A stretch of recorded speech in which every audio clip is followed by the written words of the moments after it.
Cerca Teleeuropa sul tuo Play Store o Apple Store e scarica la nostra app.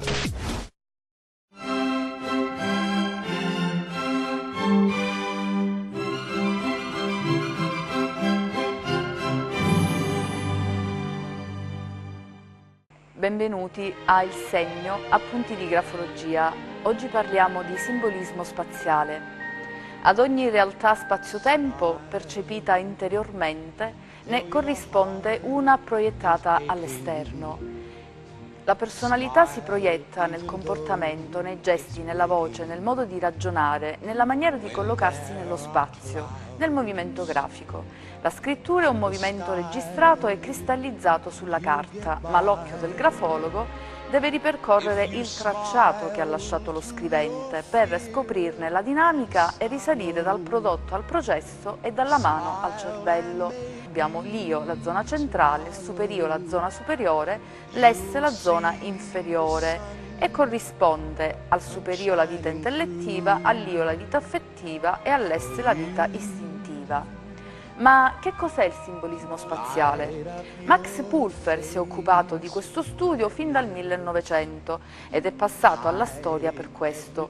Trattasi del simbolismo del campo grafico che associa il foglio all'ambiente nel quale l'io penna si muove e lo spazio occupato dallo scrivente. Che cos'è il foglio bianco? Il foglio bianco è l'ambiente in cui ci si muove e in cui si manifestano e si esternano le tendenze della vita interiore. Il movimento sul foglio è il comportamento del soggetto scrivente nella realtà.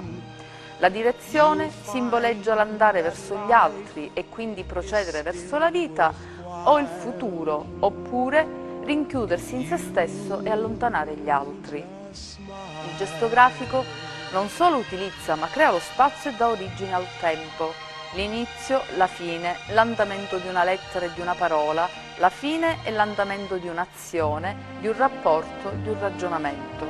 La linea di base rappresenta la concretezza dei rapporti con la realtà, il suolo su cui si cammina e si opera, il confine tra coscienza e inconscio, creando lo spazio e collocandosi in esso.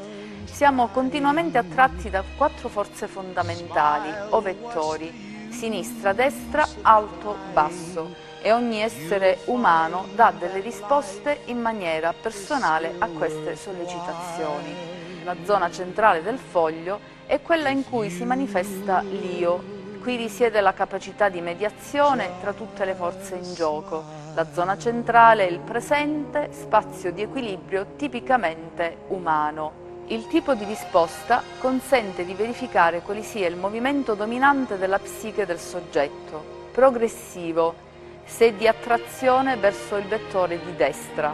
Regressivo, se di fuga dallo stesso vettore e di attrazione verso quello di sinistra.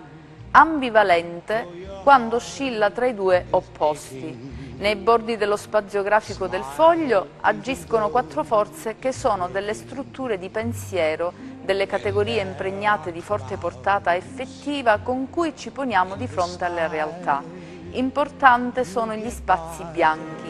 In particolare possono essere paragonati alle pause e ai silenzi del linguaggio parlato, pause e silenzi che nel codice non verbale diventano estremamente espressivi. Possiamo osservare i vettori alto-basso tendono a provocare un movimento verticale di attrazione e fuga. La dinamica del simbolismo spaziale attiva nella scrittura in ogni manifestazione culturale umana e va a confermare la spiegazione neurofisiologica del movimento, che riassumiamo in breve.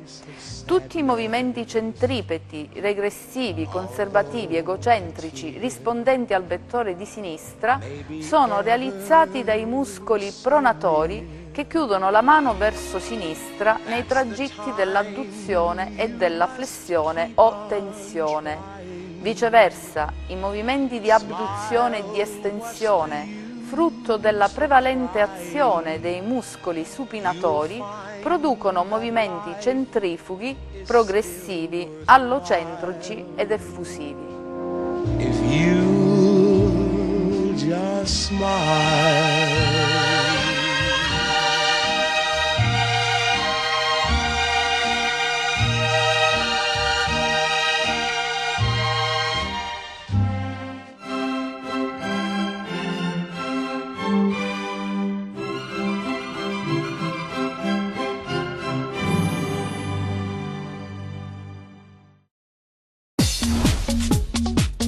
Cerca Teleeuropa sul tuo Play Store o Apple Store e scarica la nostra app.